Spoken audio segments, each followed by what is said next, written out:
falar, cara, eu tenho que resolver aquela questão 7 de uma maneira bem completa, senão eu vou estar subutilizando o nosso tempo aqui. Então, ó, página 10, questão 7.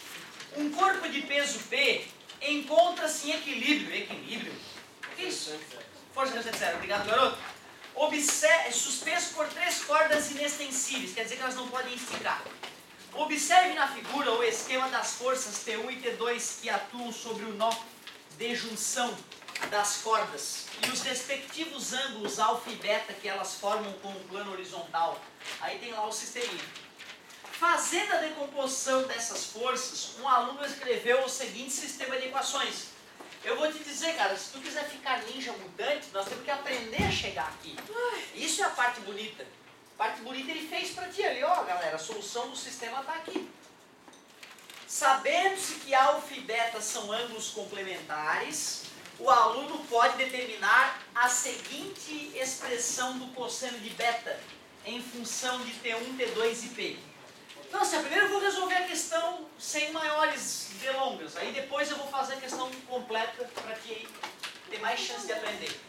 Alguém lembra alguma coisa interessante sobre ângulos complementares?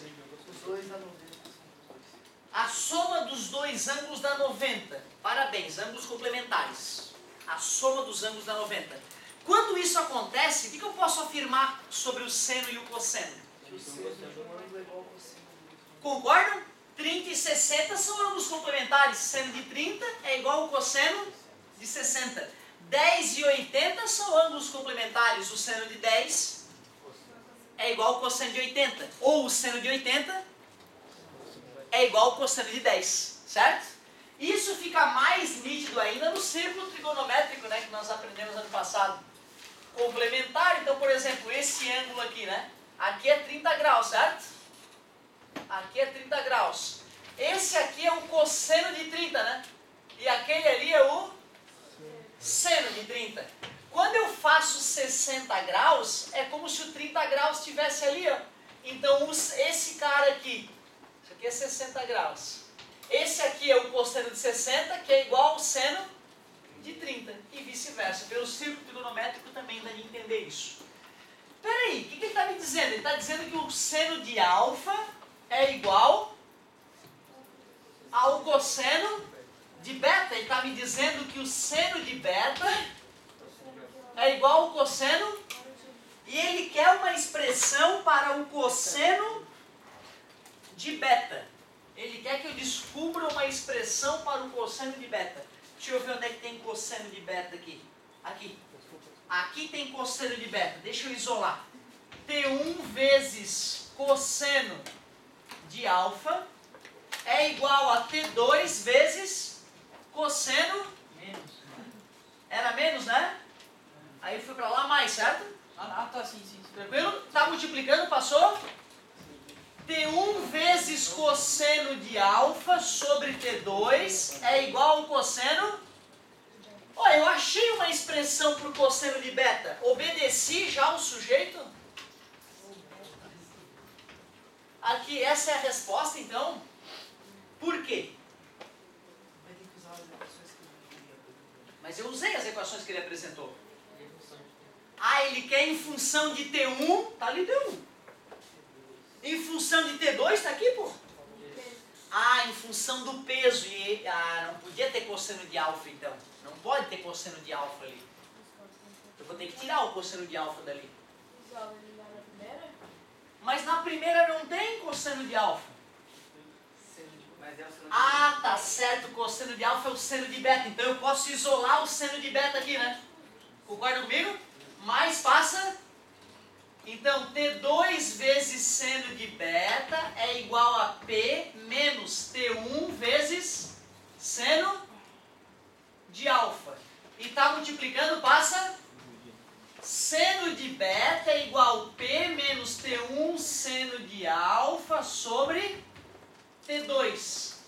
Como seno de beta é igual ao cosseno de alfa, cosseno de beta é igual a T1 sobre T2 vezes... Quem é mesmo o cosseno de alfa? Cosseno de alfa é o mesmo que seno de beta. Posso colocar isso aqui no lugar, eu posso? Vai ficar P menos vezes seno de alfa, tudo isso sobre T2. É assim a expressão então? Ele falou o quê? Que era em função de quem? Tá aqui T1, T2 e peso. Só deles. Ah, só deles. Tem ali um seno de alfa que não podia estar ali. Ah, mas espera aí, o seno de alfa é igual ao cosseno? Então, espera aí. Cosseno de beta é igual T1 sobre T2 vezes P menos T1. Quem é esse cosseno de alfa? Esse seno de alfa é o cosseno de beta sobre T2. Se eu juntar esse com esse, eu matei a charada. Concorda comigo? Certo? Cosseno de beta é como se fosse x. Cosseno de beta é como se fosse x. Se eu juntar os dois, eu matei a charada. Como é que eu vou juntar esses caras aí? Dá pra passar dividindo. Vai ficar 1. Passar dividindo? Aqui assim tu diz, está multiplicando, passa? Não pode por causa desse menos aqui. Deixa eu melhorar para vocês. Cosseno de beta é igual T1 vezes P, T1 vezes P, T1 vezes T1, T1 ao quadrado, cosseno de beta, e T2 vezes T2, T2 ao quadrado. E aí, alguém tem alguma dica já para a gente juntar esses caras? Alguém, alguma dica? Boa, garoto. Botar o cosseno de beta em evidência, na verdade. Está dividindo, passa? Cosseno de beta vezes T2 ao quadrado, menos passa? Mais T1 ao quadrado vezes cosseno de beta é igual a T1 vezes P. Já que tem cosseno de beta aqui e aqui, eu posso colocar em EV. T2 ao quadrado mais T1 ao quadrado é igual a T1 vezes P. Está multiplicando, passa? T1 vezes P sobre T2 ao quadrado mais T1 ao quadrado. Primeira questão da tarefa? Pela madrugada, cara. Muito difícil. Isso que ele já começou com questão semi-pronta. Né? Tu imagina se ele não tivesse falado isso aqui, né? Olha, cara, outra, tá? Eu fui fazendo como foi vindo na mente. Não quer dizer que seja uma maneira mais rápida. É possível que se a gente parar, pensar antes de ir sair isolando como eu fiz, a gente chegue num caminho mais rápido. Temos uma expressão parecida com essa ali? Letra A. Vamos só organizar na nossa mente o que eu tive que fazer para achar essa solução. Primeiro, lembrar que ângulos complementares, o seno de um é o cosseno do outro. Assim eu já poderia desde o começo chamar isso aqui de cosseno de beta e chamar isso aqui de cosseno de alfa. E aí, na verdade, era só isolar o cosseno de alfa numa e substituir na outra. Pronto. Aí depois era só juntar os dois cossenos de beta. E como teve bastante algebrismo, né, é possível que o aluno se confunda no algebrismo antes de chegar na resposta correta. Tu vê, ó, essa é a solução, né, sem maiores filosofias, porque se nós quiséssemos deixar essa questão top, a gente não colocaria para o aluno isso aqui, ó. A gente apagaria isso aqui, ó. A gente só falaria, sabendo que alfa e beta são complementares, determine o cosseno de beta. E aí a questão ia ter um nível bem maior. Primeira, daqui, né? É que eu fiz muita coisa, cara. Eu sou muito apressadinho às vezes, tu vê? Eu passei esse cara para lá multiplicando. Mentira, né? Multipliquei ambos os lados por t ao quadrado. E depois peguei esse cara que era menos e passou para a esquerda mais. Só isso. É como eu fiz os dois ao mesmo tempo, entendeu? Confundiu.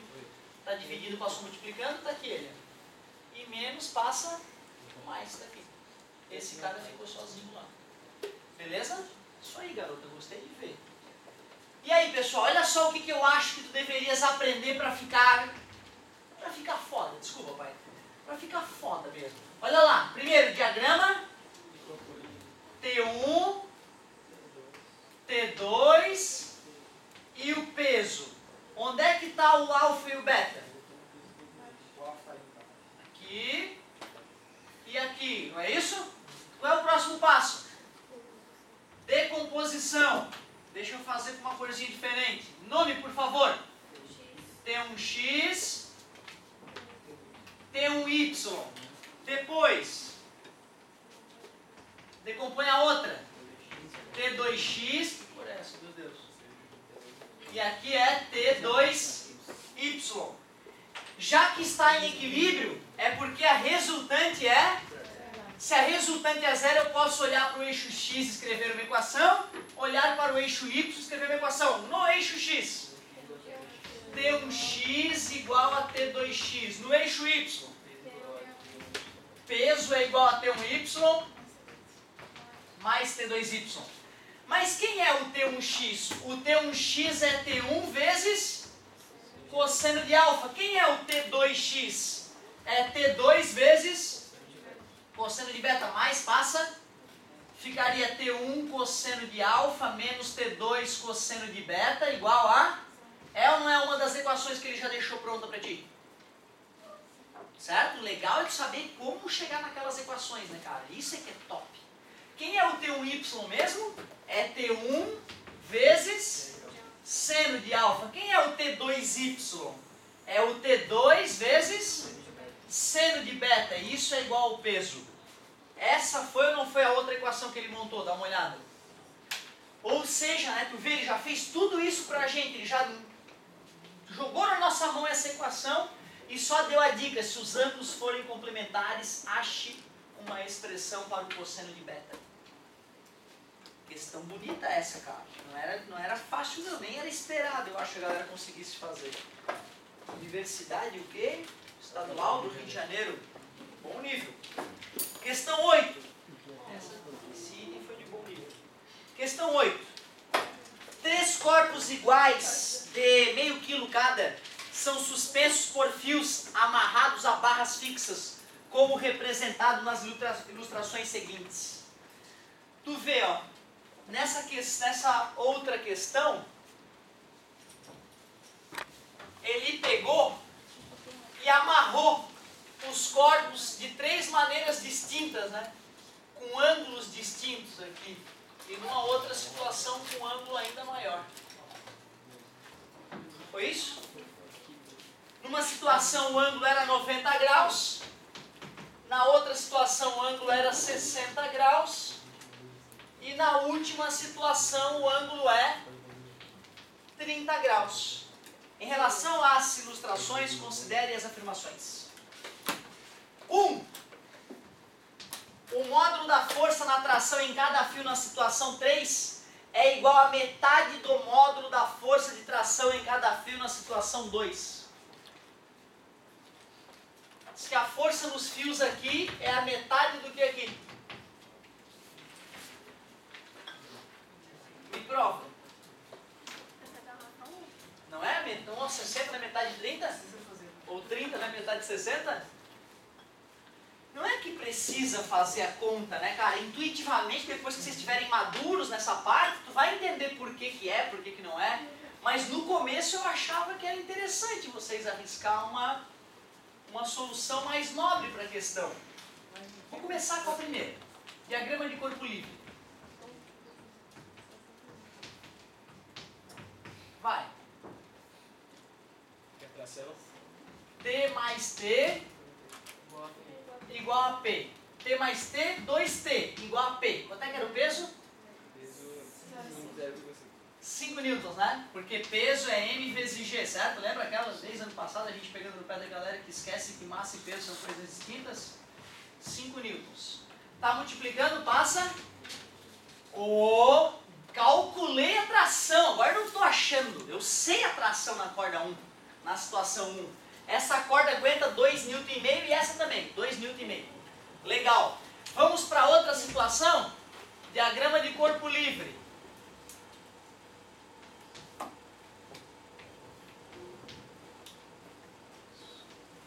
O que eu faço? Decompõe, sempre decompondo TY e TY. TX não me adianta decompor TX agora, que eu só vou descobrir que a TX de um lado é igual a TX do outro. É lógico que tem que ser igual, só que faltava. Tu vai lá e bota 2 cordas idênticas em posições idênticas e uma faz mais força que a outra. Tem que chamar um padre numa hora dessa. E aí, olhando para o eixo Y, o que eu posso escrever? 2TY igual ao peso. E quanto é o TY? TY é T vezes seno de 60. TY é igual a T vezes raiz de 3. Então, 2 vezes T raiz de 3 sobre 2 é igual ao peso, que é 5. Corta 2 com 2. T é igual a 5 sobre raiz de 3. T é igual a raiz de 3 multiplica em cima e embaixo. Cara, não tem achismo agora. Na situação 2, essa é na situação 1. Na situação 2, a tração em cada corda é 5 raiz de 3 sobre 3. Agora eu consigo comparar uma com a outra. Última situação. 1, 2, última situação. T e T. P. Aqui vai ter TY e TY. Mesma coisa, né, galera? 2TY igual a P. Mas quem é o TY nesse caso? É T vezes seno de 30 dessa vez, né?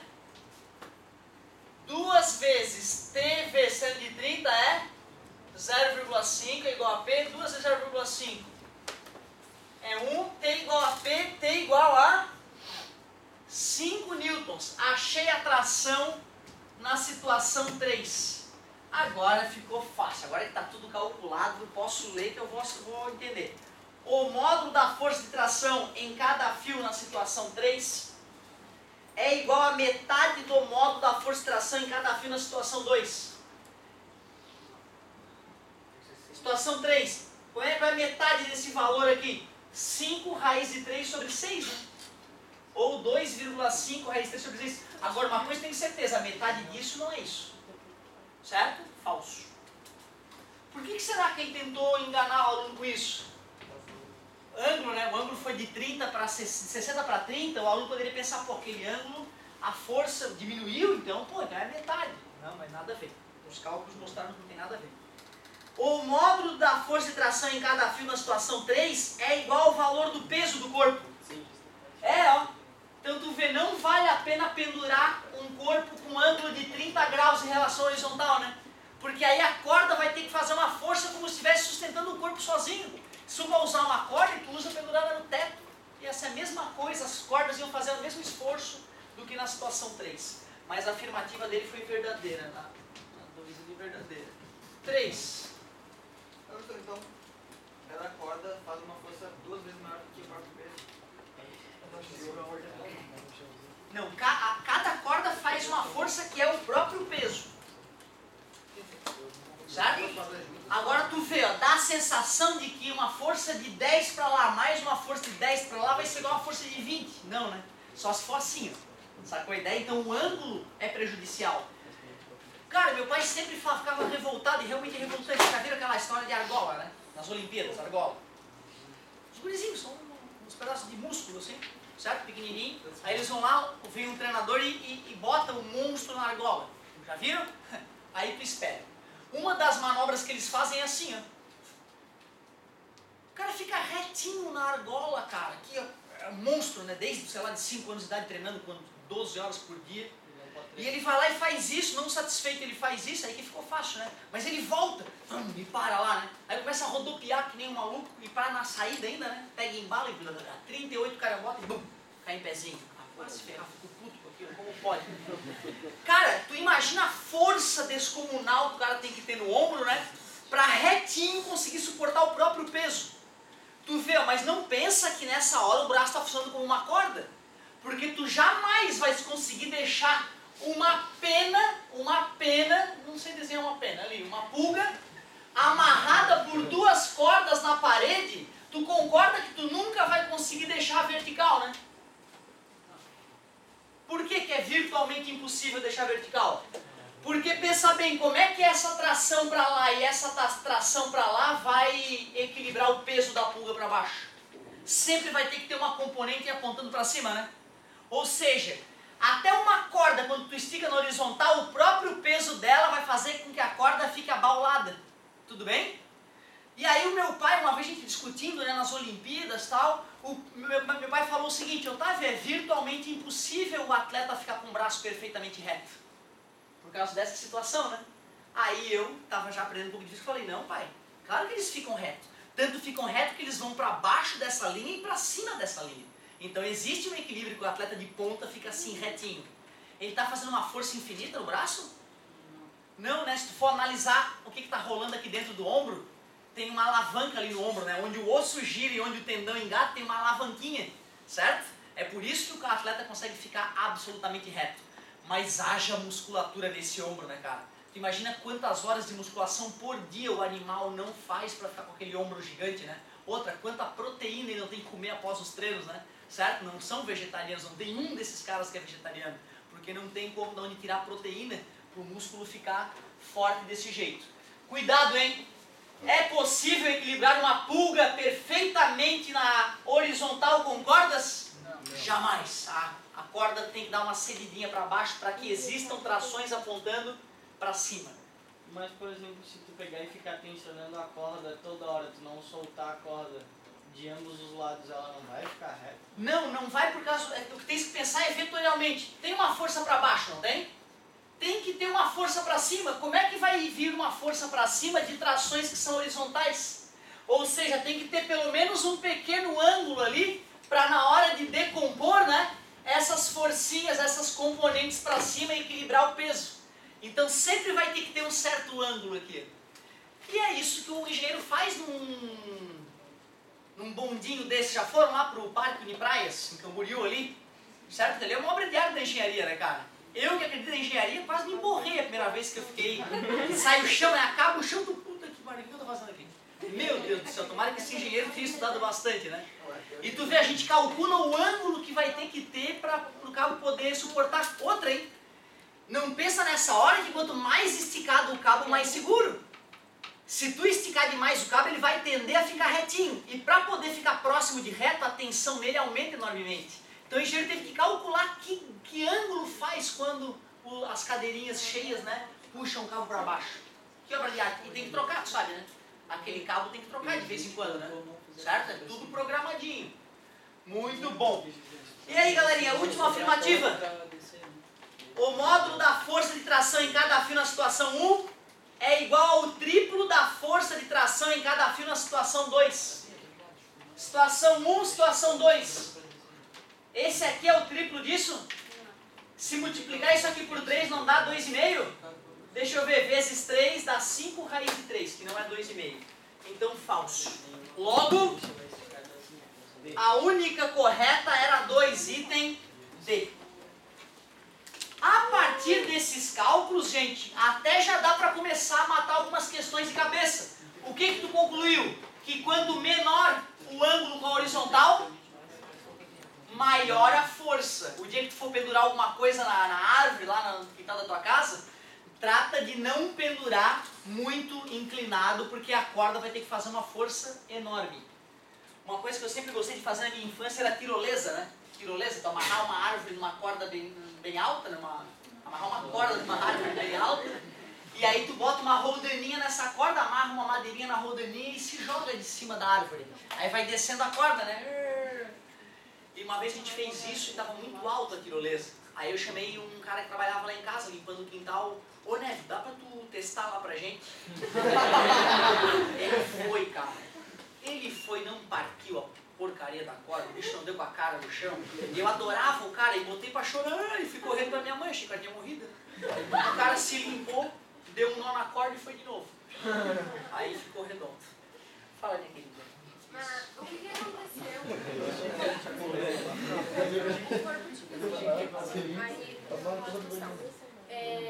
que aconteceu, digamos assim, com o resto da força que as cordas? Bonita ideia, cara. Olha que pergunta legal. Olha que pergunta interessante. Tem a ver com o que a gente estava discutindo. Tem tudo a ver. Professor, uma hora a corda está fazendo 2,5 Nm. Uma hora a corda está fazendo 5 newtons. Isso para suportar um peso que toda hora era 5 newtons. Para onde é que foi o resto da força? Pergunta show, cara. Primeiro, quando as duas forças eram para cima, tava na cara, né? Para onde é que elas estavam sendo usadas essas forças? 2,5 mais 2,5? 5, né? Concorda comigo? Mas que loucura é essa quando tinha 5 aqui e 5 aqui para suportar os 5 newtons? Na verdade, a componente para cima estava continuando dando 2,5 e 2,5, né? Concorda? Se 2,5 mais 2,5 está equilibrando o resto da força, uma corda está fazendo contra a outra, na horizontal. Então aqui ficaria 5 raiz de 3 e aqui ficaria 5 raiz de 3 sobre 2, né? Ou 2,5 raiz de 3. Então aquela outra componente estaria equilibrando uma corda puxando para outra, certo? Ou seja, eu acabo aumentando o ângulo, eu acabo forçando mais as cordas para erguer o mesmo peso. Ou seja, só vamos fazer isso quando for extremamente necessário. O engenheiro vai tender a puxar sempre para cima. Se ele tiver que puxar assim, ele vai ter que recalcular. Ah, mas o meu guindaste era para 10 toneladas, eu fui puxar 5 toneladas e explodiu. Ah, tá cheio de vídeo na internet com esse tipo de erro. Erro básico de engenharia, né? Tu vê que tem a ver com estática. Muito boa a tua pergunta, cara. Muito bonita a tua pergunta. Legal. Vamos que vamos. Isso, então exatamente. O resto da força, as próprias cordas estão se equilibrando devido às componentes horizontais das forças. As componentes horizontais se anulam, as componentes verticais vão se somar para suportar o peso. Perfeito. Questão 9. O quadro da figura a seguir foi pendurado com os fios passando pelos pinos A e B, que podem mudar de posição mantendo a B horizontal. O valor de θ que permitirá a menor tração no fio é... Ficou sem graça depois dessa questão corrigida. Vocês viram? O cara pendurou o quadro mais ou menos assim, ó. Tem um quadro bonitinho, tem até um barquinho ali, tu viu? Eu sou um desenhista nato, solzinho, barquinho do sol na água, incrível. Agora olha só, ponto A, ponto B, ângulo θ, ângulo θ. Qual é o ângulo para que a tração no fio seja a menor possível? 90, né? Quando as cordinhas estiver puxando perfeitamente para cima. Essa é a situação ideal, que seja 90 graus ali em cima e 90 graus ali em cima. Os cálculos seriam exatamente os cálculos da questão anterior, por isso que não valeria a pena fazer. Então nesse caso, onde é que estaria o caso TX? O TX. Ó, na verdade a tração seria uma tração aqui, né? Outra tração aqui, certo? Aí a gente teria que pegar esse ângulo aqui, que seria... Esse ângulo aqui seria 180 menos θ, né? Ele estaria ali, esse ângulo, né? 180 menos θ. Aí eu usaria esse ângulo, vou chamar de alfa, que é o suplemento do θ, para decompor as forças em TY e TX. O que está acontecendo com as forças TX nesse caso? O TY mais o TY vai suportar o peso do quadro, certo? E o que está acontecendo com o TX?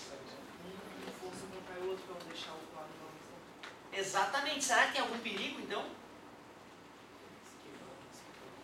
Se esse quadro não fosse rígido, isso aqui ia tender a dobrar, né? Se fosse uma cartolina e tu pendurar ela aqui, ela vai tentar se amassar no meio, né? Por causa dessas trações aqui, né? Certo? Beleza? Mas é isso, né? Com 90 graus, a tração na corda vai ser a metade do peso, concorda comigo? Certo? Show de bola. 90 graus, letra E. Questão 10. O bloco da figura possui peso P e se encontra na iminência de movimento sobre a ação de uma força de módulo constante F em direção perpendicular à parede vertical. O que está acontecendo é isso, ó. O cara está segurando alguma coisa que está quase deslizando, empurrando ela contra a parede. Só que não é uma apostila, é uma caixinha. Então a caixinha, a parede, está na iminência de deslizar. Se ele aliviar um pouquinho, o negócio desliza. Se o coeficiente de atrito estático entre a parede e o bloco é menor que 1, assinale a alternativa correta entre P e F. Coeficiente é menor que 1. Aí o cara tem que ter uma bagagem boa do ano passado para matar essa questão. O que eu posso falar a respeito do peso do objeto e da força F? ele estiver deslizando, Mas é um objeto vai vai chamar normal, né? Legal, vamos fazer o diagrama de corpo livre, cara. Gostei da tua ideia. A força F está aqui. Que outras forças estão na caixinha parada? Tem a normal ali. Tem a normal, faz com o dedinho a normal para eu ver se... A normal tem que ser normal a parede, né, galera? Normal a superfície, nem sempre a normal tem aponta para gravidade cima. também, não tem? Tem o peso, deixa eu ver o dedinho. Peso. Beleza, galera. Dedinho. Tem o atrito, para onde? Tem que ser para cima, a FAT. Tá bonito? É a minha vezes a normal. Já que a resultante é zero, Bate pro...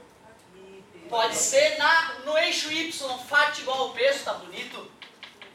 E no eixo X, F igual a M. Maravilhoso. Como é que se calcula a força de atrito mesmo? Não acredito, vocês lembram, pô?